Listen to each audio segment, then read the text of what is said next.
Welcome to Emergency Responses in Special Circumstances for Bus Drivers and Bus Personnel. My name is Nurse Terry Goodman, and I work in the North County. Hi, my name is Ruth Babb, and I'm a special education nurse in the North County. Hi, I'm Special Education Nurse Crystal Oliver, and I work in the South County. Hi, I'm Special Education Nurse Crystal Wimmer, and I work in the North County. Hi, I'm Special Education Nurse Charlene Malloy, and I work in the North County. Greetings, my name is Annette Freeman. I'm a special education nurse and I work in South County. Emergency response in special situations for school bus drivers and bus personnel. This is presented by Student Health Services. This course will cover first aid, seizures, allergic reactions, asthma, and diabetes. The purpose of this class also is to give you a basic understanding of first aid principles as well as how to respond to students with acute medical problems. As a result of this review, the bus driver and bus personnel will know how to recognize certain signs and symptoms of illness and provide basic first aid assistance while awaiting for the arrival of advanced help. The Good Samaritan Act. Each state has a Good Samaritan law. That assures that persons who offer medical assistance to victims in good faith will not be held liable for the outcome of such assistance as long as the medical assistance is within the scope of their ability and the person does not accept payment for this service. So remember, do only what you have been trained for. Do not do extra procedures that you may have seen on a television show, and do not accept payment such as monetary means, gift cards, or gifts. As a bus personnel, you have certain limitations and concern. Often you're the only adult available. Number of students on the bus, traffic, and weather. Recognize there's a problem. Pull the bus over safely. Check to see if the victim is responsive. Call dispatcher for help immediately. Remember, you can take your radio and disconnect and walk directly over to the victim. Attend to the victim and direct the other students. Stay calm. Rescue's duties. What is first aid? It's the duty to act. Victim and rescuer's safety. Is the scene safe? Report your location to dispatch. Is the scene safe? Has there been a traffic accident? Is there a fire? These are things that you need to think on how you will react. Please note that each bus has a GPS system so that dispatcher can also locate your location. Universal precautions, preventing disease transmission. Remember, if it's wet and it's not yours, don't touch it without gloves. Potential infection. Presume that all body fluids are infections. Saliva, nasal secretions, vomit, blood, urine, and wounds. Prevention will be proper hand washing, wear gloves, readily available supplies, avoid punctures, contain bleeding, proper disposal of contaminated trash, and surface disinfectant as trained by the bus transportation system. Also, we suggest that you keep with you hand sanitizer. First aid supplies. It's limited in a bus setting. Make sure you have supplies. Recommended supplies, gloves, latex-free, minimum of 2 pairs. Band-aids, gauze, face shields for CPR, and cell phones. As mentioned previous, hand sanitizer. How and when to call for help. When a problem is identified, do not wait. Call dispatcher who will advise you and give you instructions. If unavailable to reach dispatch, you may call 911 in case of an emergency. Reporting the problem. Dispatcher will ask you questions so they can assist you. And after the emergency, there's ongoing medical care provided by EMS, the emotion of the rescuers. Seek help as needed, supervisor, special education nurse, or cluster nurse. Confidentiality. Do not discuss the medical condition of your students with others, except for your supervisor or nurse. Report and provide details to supervisor and to assist with documentation. Responsive or unresponsive. If unresponsive, always remember CPR, compressions, airway, breathing, and CAB. If responsive, is there bleeding or other signs or symptoms issues that you can see? If bleeding, apply direct pressure to be applied. By direct pressure, we mean place your hand with perhaps a jacket or a piece of gauze on the wound and press down. Instruct the student to apply pressure while you gather supplies. Bleeding you can see. Minor cuts or scrapes. Then there may be nosebleed. Position the head should be forward and pinch the bridge of your nose. You position your head forward and pinch the bridge of the nose. Often the question comes up for how long. It all depends for when the bleeding stops. If the student is able, the student can pinch the bridge of their nose. Thank you. Let's start by recognizing normal versus abnormal breathing. Normal breathing, normal skin color, quiet breathing, breathing rate between 16 and 20 beats per minute, chest rise and falling, alert, responding appropriately, normal posture, speaking clearly and in full sentences. Now, when we look at abnormal breathing, you may find pale, gray, or blue skin color, loud, noisy breathing, breathing fast or too slow, using accessory muscles, nasal flaring. You may become sleepy, restless, agitated, leaning forward, speaking in broken sentences. Not for our nonverbal kids, they may have a weak cry. Common breathing emergencies. Our most common breathing emergencies you may see on your bus is asthma. Asthma is a chronic disease that affects our airways. It causes the lining of our airway to become swollen.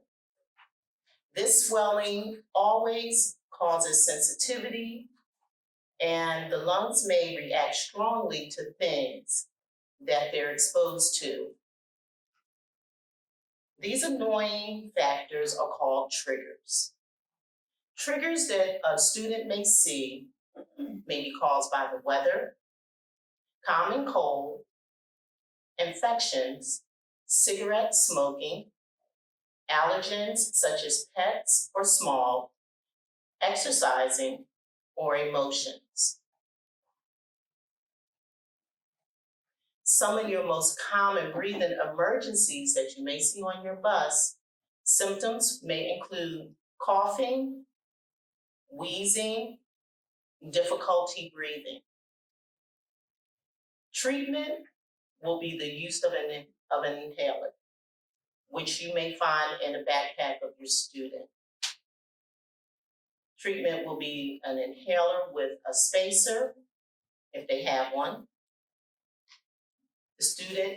You want to have the student remain calm. You want to reassure the student. And you want to importantly call your dispatcher.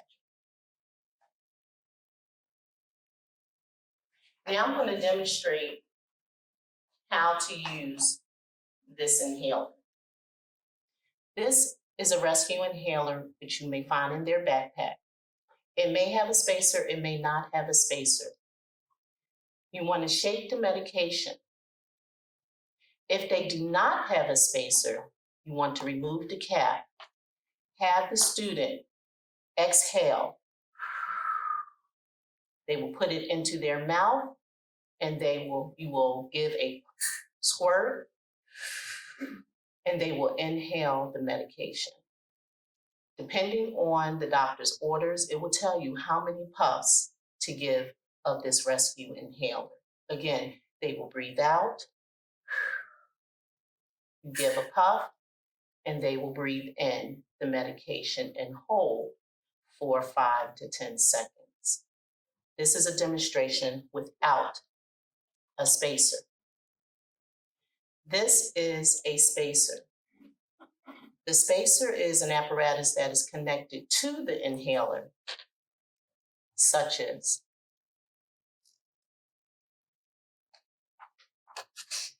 you connect it to the spacer. Now, for smaller kids, they will put this into their mouth, and you will give a puff, a squirt, and they will breathe in slowly the mist that is in the spacer. According to the order is how many puffs they will take of this inhaler. Again, this portion will go in the mouth. You will give a squirt. They will breathe slowly the mist in this chamber, and then they will hold their breath for 5 to 10 seconds and release. One point to always remember before giving an inhaler is to shake the inhaler, prime the inhaler with one squirt, and then help the student if they're not able to do it themselves with the inhaler. Thank you. There's another common breathing emergency, allergies. Problems may be rapid or occur within hours. These allergies may affect the skin, the throat, the lungs, the stomach, or the heart. Triggers for these allergies may include, but are not limited to, foods such as peanuts, dairy products, seafood, soy, wheat, eggs, tree nuts, just to name a few, insects such as bees, wasps, ants, medications, and latex, such as latex gloves. Anaphylaxis is a life-threatening, severe allergic reaction. This is a medical emergency. Call dispatch immediately if you see any of these symptoms. Symptoms can range from a tingling sensation in the mouth, swelling of the tongue and throat, difficulty breathing, hives, vomiting, abdominal cramps, diarrhea, or even a loss of consciousness. If there's a loss of consciousness, I need you to start CPR immediately and let dispatch know when you've done so. Treatment for a severe allergic reaction. Treatment includes an antihistamine, such as Benadryl or Claritin, or an EpiPen or epinephrine. Right now, I'm going to demonstrate how to inject an EpiPen through clothing and into the outer thigh. Place student in a comfortable position, allowing easy access to the thigh.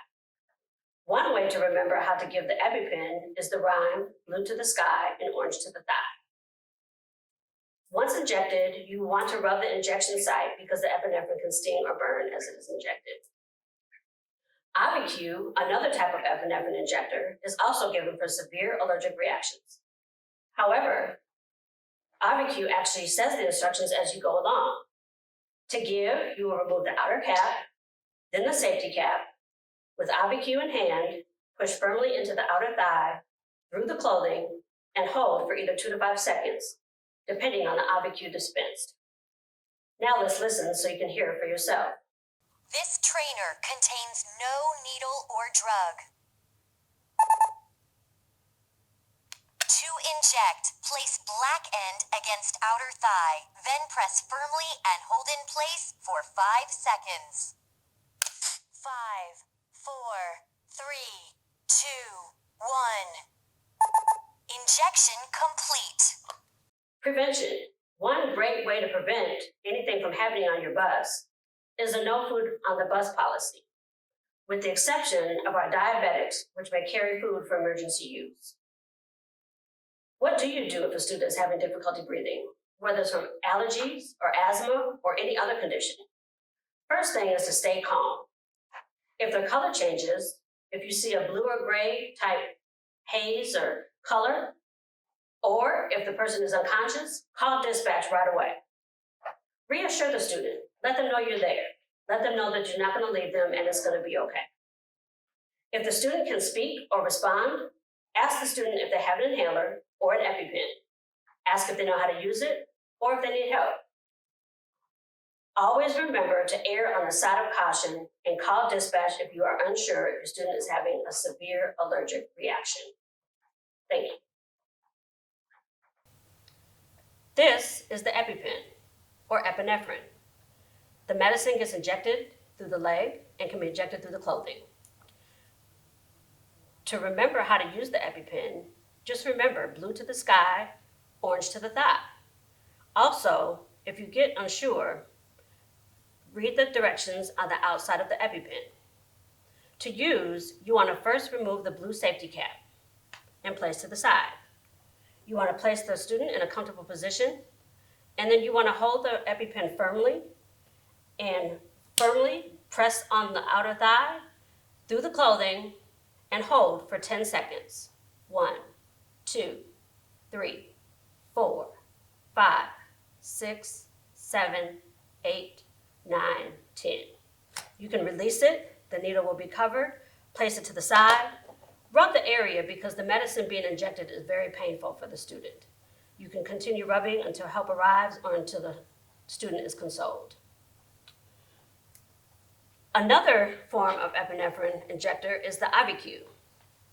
This actually speaks to you as you're doing it, so you don't have to remember what to do because it tells you. What you want to do is you want to remove the outer cap. This trainer contains no needle or drug. You want to remove the safety cap. Place black end against outer thigh, then press firmly and hold in place for 5 seconds. Place black part firmly against the thigh and inject.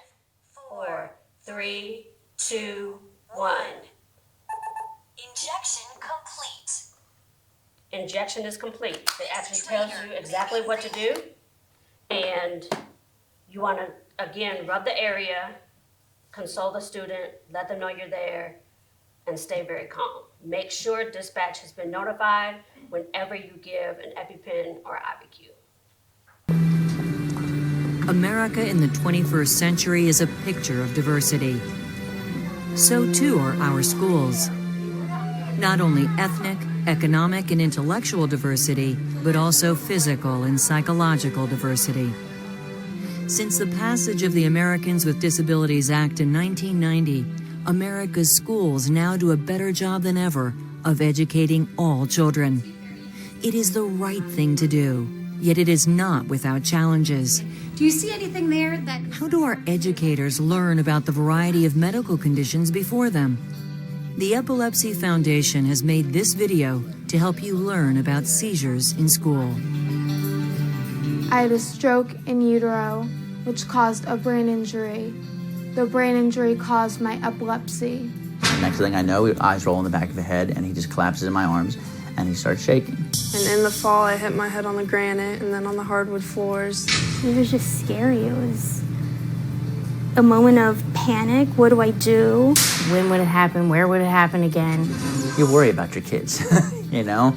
You don't want them to be hurt, so you think about it a lot.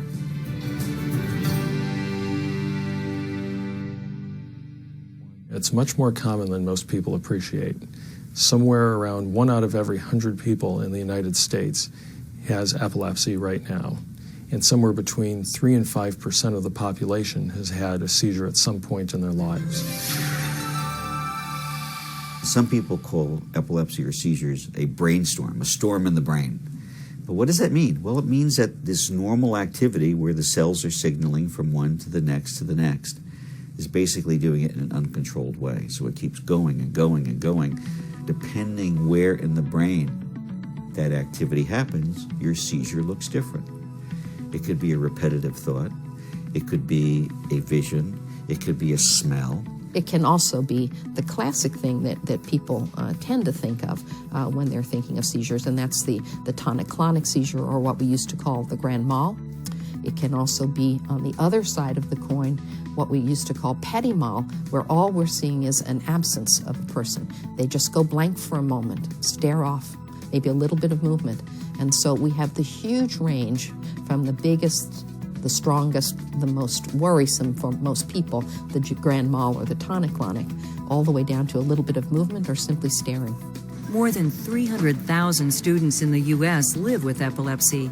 Working in the school system, chances are you'll encounter a student having a seizure. When he started school was the biggest fear of my whole entire life, not knowing when you were going to get that call. And then she started having a seizure. We were pretty scared. So I sent some students down to the security office. I sent another student to another room to hit someone else's security button, and I tried to call the clinic. The clinic went directly to voicemail. Attempting to get help is the right thing to do, but how can a teacher assist while waiting for help to arrive? The first thing they should do is make the child safe. And so that involves making sure there isn't something near the child's head in particular, okay, that could produce some danger. The next thing you do, if the person has glasses on, you want to take them off, loosen their clothing. If you can ease them to the ground, allow them to go to the ground, and then turn them on their side. It's helpful to do that because what's often happening, and it makes people very scared, is that you hear guttural sounds, as though they're having trouble breathing. And so what you're trying to do is to allow the head to turn to the side so the saliva, okay, which the person isn't able to swallow at that time, can come out of the mouth. You will want to get help. In the school rooms, they have buttons that you can push to get help. You can ask someone else to go get help. Call the health room. And if this is someone that's known to have seizures, they'll come with an individualized care plan, which will say if this person has medications or not. Things not to do are to either put something in someone's mouth or think that they're going to swallow their tongue. The tongue is actually attached to some pretty big muscles in the throat. And so while patients may bite their tongues, they aren't going to swallow them. The more dangerous thing is that if you put something in someone's mouth that's rigid, they may crack a tooth. If it's something that's soft and they could potentially bite off, then the part that they bite off may actually be aspirated or go into their lungs. Safety, clear the environment, roll them to their side, and then just stay with them and allow it to run its course. There is nothing that a person can do to change the course of that seizure. A tonic-clonic seizure is not usually dangerous to the individual, but there are a number of points to consider when deciding whether emergency medical services should be called or whether the student should be transported to the hospital. Medical services should always be called for students having a first-time seizure.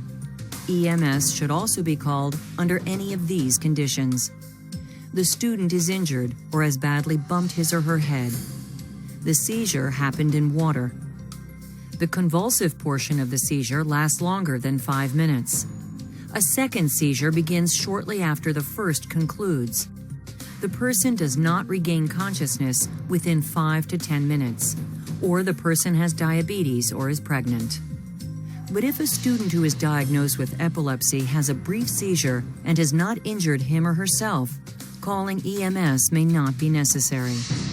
When you know that someone has a seizure disorder, and someone has a seizure in your presence, whether it's a generalized tonic-clonic seizure or a different type of a seizure, generally speaking, you do not need to call 911 or rescue services unless the seizure is going on for more than 5 minutes. When calculating the time, keep in mind there's always a period following the convulsions where the person is unconscious or extremely groggy. This is known as the postictal stage, and this time period is not included in the 5-minute calculation. You may see somebody being very sleepy, really poorly, slowly responsive, and that would be described as the postictal stage. The seizure is over, and that's an important thing for people to understand, because the postictal period may go on for quite some time, for many minutes, even 15 minutes, 30 minutes. And in that time frame, that's not the seizure. So that doesn't mean, hello, the seizure is going on and you need to call medical services. You need to be there reorienting the individual, calming them, saying you know what happened and that they're going to be right back up and doing things shortly. It's not something people need to freak out about, because chances are that person's had a lot of seizures before and they've bounced back every time. Another common form of seizure that is not nearly as obvious is the complex partial seizure.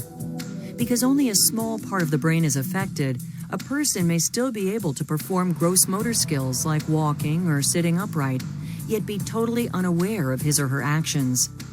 They may stare, mumble, repeat phrases, blink excessively, smack their lips, or pick at their clothing.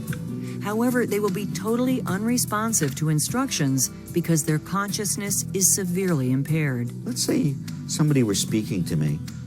I might remember none of it, Kevin, a little part of it, Kevin, or it might be all jumbled together. Kevin. Can you hear me? Can you hear me? It can look like something else. It can look like a student's not paying attention. It may look like a student is using substances they're not supposed to be using. I think it's important that a teacher not assume that the student is simply not paying attention or is, daydreaming, that they understand it is possible to have these more subtle forms of a seizure where the mind sort of just checks out for a few minutes. Their consciousness is impaired. It's not lost, but they're clearly not processing language, and they're not processing your intention. So that what you want to do is take harm out of their way, close the door. They will take the path of least resistance. But a perception of being threatened will lead to somebody pushing away, hitting, fending off what, at least momentarily, as a reaction, is thought of a threatening move. So that I think the most that you would want to do is guide. You don't want to restrict them. You don't want to force them to sit down. That is the last thing you want to do. A complex partial seizure can last from 1 to 5 minutes. When it's over, the person may be tired or may recover immediately. Emergency medical services do not need to be called if a person who is diagnosed with epilepsy experiences a complex partial seizure, unless they're not fully recovered within 30 minutes. There are 2 additional forms of seizures school staff should be aware of: simple partial and absence. When a person has a simple partial seizure, their consciousness is not affected because the abnormal brain activity is occurring only in one specific area of the brain. My arm is jerking. I can't stop it. It's not in my control. Brain that corresponds to that, the opposite side of the brain and the motor area of the brain, is making this happen, but it's uncontrolled, and that's a seizure. Absence seizures, on the other hand, do affect consciousness and can easily be misinterpreted as daydreaming or ADHD in kids. Were they just blank staring spells, maybe, with some eye blinks? But again, just a little thing. The complex partial, there's more confusion after it. The absence, right back. And when a person has an absence seizure, it's like a switch going on and off, okay? They're with you one moment, they're gone for a few seconds, and they're right back with you, picking up right where they left off. No special action is required if a student who is diagnosed with epilepsy experiences an absence seizure, except to make sure the student did not miss something important being taught at the time. However, if you witness repeated episodes that you suspect may be absence seizures and the student is not known to have epilepsy, parents or guardians should be informed. So epilepsy can come in many forms. On one end of the spectrum are extremely brief absence seizures that may occur multiple times a day. On the other end of the spectrum, tonic-clonic seizures that may occur only rarely, but when they do, can be traumatic for the individual. I ended up having a seizure in the hallway. And it was bad because then classes changed and everyone saw me having a seizure. people are still ashamed of it. You know, diabetics have come out and they've been more comfortable with it. And epilepsy is still one of those things. You just sort of keep it in the closet. You don't want to come out and wear that sign that says, I have epilepsy. With my son having it, he's kind of outcast. They think, oh, he's got seizures, you know, at this age, they're going out for sleepovers. My son, nobody ever asked him for fear that if they would have one, that I would hold them responsible. Yeah, I feel sad when they call me names. I have to sit out for gym sometimes, and that makes me feel uncomfortable. And people look at me like, what's wrong with you? Why are you sitting out? So I have to tell a few people, and it hurts because they'll spread it around. And last year I didn't have any friends in gym. To have to wear something like that out on your shirt sleeve, so to speak, it's got to be, a very difficult, cross to bear. So I think that as much as we can do to support students, make them realize that, school is a supportive place, and, we'll be there for you when these things happen and after they happen. I think it's important for the teacher and the administration to set a tone in the school setting of acceptance. Epilepsy in students is just part of their individuality. Any type of bullying or teasing, and that could be, making a funny look or, anything verbal or aggressive in nature. And if it is seen, then there are going to be consequences, and the teachers need to call it out right then and there. That's bullying, and that will not be tolerated. I think the most important thing is to stress to kids that when they come back to the classroom, the student that had the seizure may feel a little uncomfortable about it, and just to make them feel like they're still a part of the classroom. If you're a good friend of theirs, obviously you want to make them feel comfortable and welcome back. Afterwards, I think the best thing to talk about is the fact that this is not a condition of where the child is violent or crazy or insane. Nothing like that at all. In other words, it's a condition which is just an electrical storm in the brain that creates reflexes in the body that can't be controlled. And all of my friends were really supportive. And I think from that point on is when I became more open about having epilepsy and, sharing what it's like and all that kind of stuff with my friends. School staff should also be aware that some children with epilepsy have additional emotional and psychological challenges. Many people, a number of people with epilepsy, besides the seizures, have depression. They may have learning disabilities as kids. They may have behavior problems such as ADHD or inattention. Like my son has, a lot of the hyperness and attention problems. So they need to be aware that that goes along with it. So don't reprimand the child, You're going to have a child that you're going to have to repeat things to. And my son has a 504 plan in the school. So, they have to repeat directions. They have to tell him the directions for an assignment before they hand him the piece of paper. Because if not, they hand it to him, he's not going to listen. So there's things that a school can do to make the day go by a lot smoother for the child, and be aware that, special things need to be done.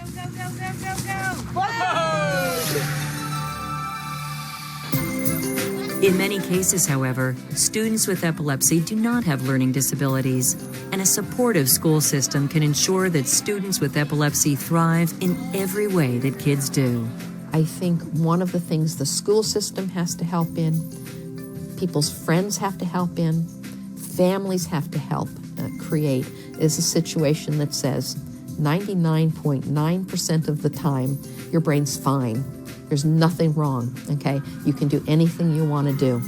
And I think in knowing that and in understanding that, I think we wind up with young people who grow up to be everything that they were meant to be.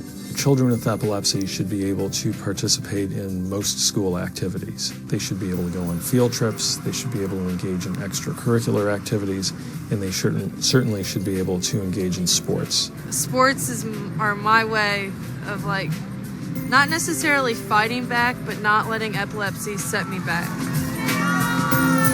At school, Jake had a seizure in PE and the kids caught him before he hit the ground. That's what it's all about. It's all about people, knowledge is empowering and it'll protect all of us. So keep talking about it. I'm right there with you. I'm not going to stop fighting forever. I am not different than any other kid. Epilepsy, schmepilepsy. That's the way you should look at it. Don't start treating me differently. I'm just the same person with a minor addition. For more information on seizure recognition, treatment, and epilepsy, visit epilepsyfoundation.org or call 1-800-332-1000. Seizures. What is a seizure? A seizure is a brief, excessive discharge of electrical activity in the brain that alters one or more of the following: movement, sensation, behavior, or awareness. You can think of a seizure as an electrical storm in the brain. Types of seizures. There are two types of seizures. The first is generalized. This involves the whole brain. Symptoms may include convulsions, staring, muscle spasms, and falls. The second type of seizure is called a partial seizure. This is because it only involves part of the brain. The symptoms relating to the part of the brain that is affected is what you will see. For instance, the student's seizure may only display as eyelids fluttering.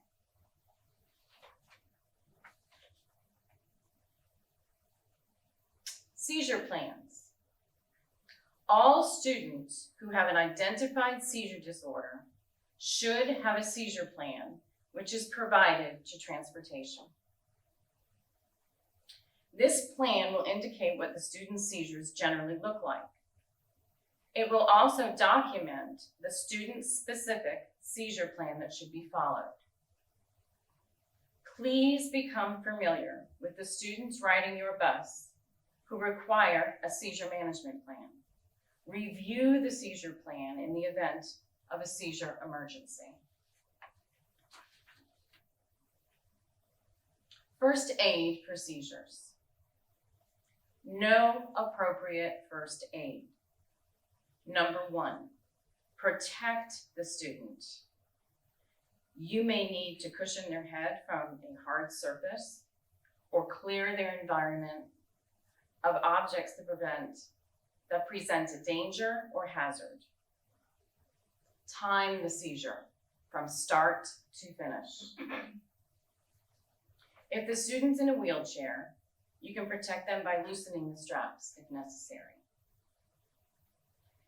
It's very important to recognize when a seizure is a medical emergency. For example, if you note that a student is having difficulty breathing, you may see blue around their lips. When in doubt, never hesitate to contact dispatch to have them activate EMS. There are several medications to give for seizures. One of the most common is Diastat. Diastat is Valium and is given rectally. This is a medication to slow or stop the seizure. The orders on your plan, as Charlene stated, will tell you when to give the Diastat. Diastat is only administered on the bus if the bus has a bus monitor. Printed instructions are with the Diastat, which I will demonstrate in a moment. The student should lie on their left side of the body. However, on the bus, you should lay the student comfortably between the seats or in the floor, however you can get them down to be able to administer the Diastat. You should always wear your gloves. The Diastat is administered slowly through the rectum, and you are to count to 3 while you are administering, which I will demonstrate. The Diastat will be in the child's backpack in this container, or it may be in a box with the prescription label on it. Make sure you familiarize yourself with the prescription dose, which is right here in the open window. Make sure what is listed on this syringe matches the student's plan. So to give the diastat, first of all, you want to grab something to make sure that you cover the student because you're going to be exposing the student's rectum. So grab a fire blanket, a sweatshirt, whatever you can get from the bus. Make sure the student is in a comfortable position on their side and someone can always see their face to make sure that they are still breathing.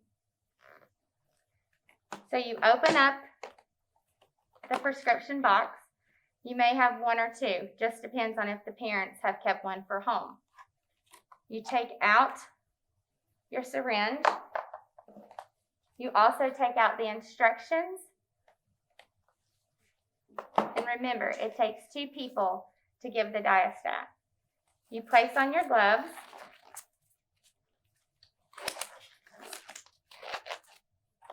There's also a lubrication pack in the packet. You tear the lubrication pack off. You take the syringe and you press firmly and pull the cap off. Be sure the seal pin is removed with the cap. Next, you lubricate the rectal tip with the lubricating jelly.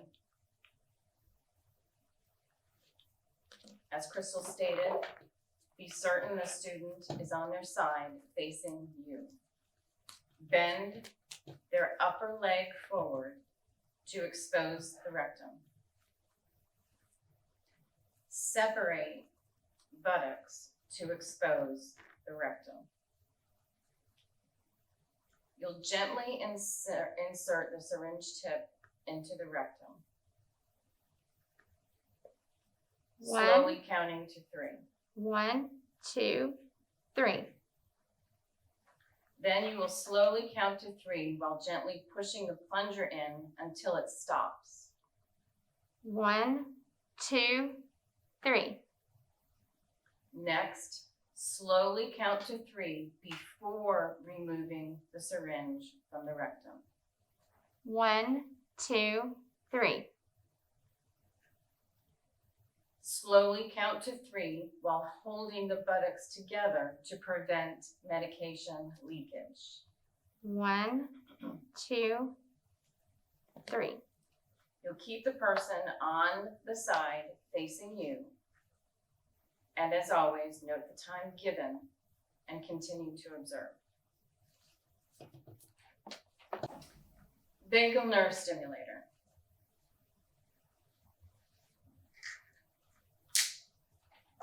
What is a vagal nerve stimulator? It's a device implanted under the skin in the upper left chest with wires under the skin that attach to the vagus nerve in the neck. It delivers intermittent electrical stimulation to the vagus nerve that relays impulses to areas of the brain. This works to intercept any seizure activity.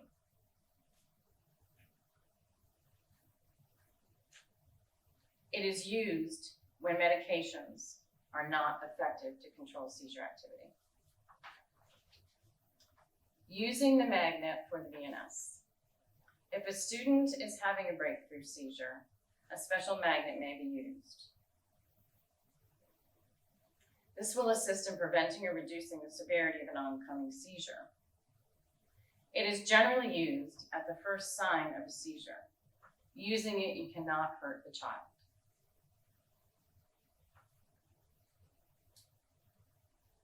Instructions will tell you on the seizure management plan to slowly swipe the magnet across the VNS, starting at the shoulder to mid-chest. This is what a magnet looks like. The VNS is typically here in the chest, and what you do is just swipe across. What is diabetes? Diabetes is a chronic illness that occurs when no insulin is No insulin is there to move glucose from blood into the cells. The body does not make or properly use insulin. For safety reasons, diabetic students must have their blood sugar checked before getting on the bus at the end of the school day. Parents are also encouraged to check their students' blood sugar before getting on the bus in the morning. Hypoglycemia and low blood sugar and treatment of low blood sugar. Let's discuss the symptoms of low blood sugar or hypoglycemia. As you can see on the faces on the screen, some of the symptoms are shaky, fast heartbeat, sweating, dizzy, anxious, hungry, blurry vision, weakness or fatigue, headache, irritable. What causes low blood sugar? Too little food or skipped meals, too much insulin or diabetic pills, more active than usual. What can we do? If the student has their AccuCheck machine, they can check their blood sugar. Then you want to treat, and then you want to check your blood sugar again in 15 minutes. Low blood sugar is a major concern at school because it can develop within minutes and requires immediate attention. If a student is conscious and able to swallow, we can treat the student by letting them have access to a fast-acting sugar, such as a juice box, 3 to 4 glucose tablets. They can also have a regular soda, not diet, and they can have 3 to 4 small hard candies. Never leave a student with low blood sugar alone. If a student with low blood sugar is left untreated, the symptoms could rapidly progress to poor coordination, confusion, blurry vision, slurred speech, loss of consciousness, or seizures. Severe low blood sugar. If the diabetic student is unconscious and having a seizure or unable to swallow, always suspect severe low blood sugar and call dispatch. We don't want to give a student that's unconscious anything oral. We want to place the student on their side. We want to keep their airway open until EMS and paramedics arrive with a glucagon to administer to the victim to raise their blood sugar level. Hyperglycemia and high blood sugar and the treatment of high blood sugar. Let's look at the symptoms of hyperglycemia or high blood sugar. As you can see on the faces, we have extreme thirst, frequent urination, dry skin, hunger, blurred vision, drowsiness, and nausea. What can you do? You can have the student test their blood sugar. And then the student also needs to have access to water, and the student may also be able to give themselves an injection of insulin. If the diabetic student is unconscious and having difficulty breathing, very weak or confused, call dispatch immediately.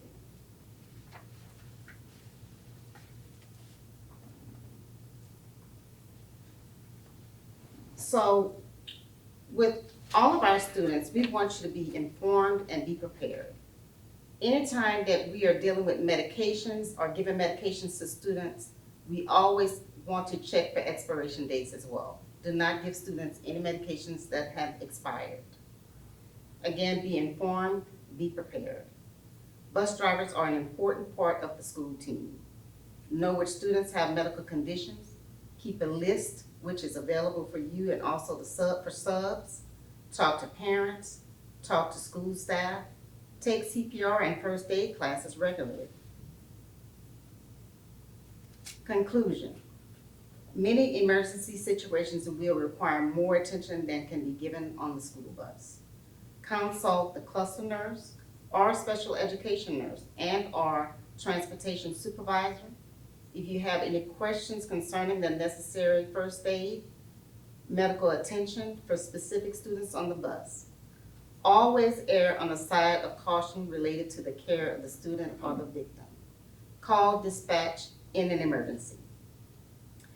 And whenever you're in doubt about any student on your bus or any situation that you think you may need to call 911 for or call dispatch for, do it immediately.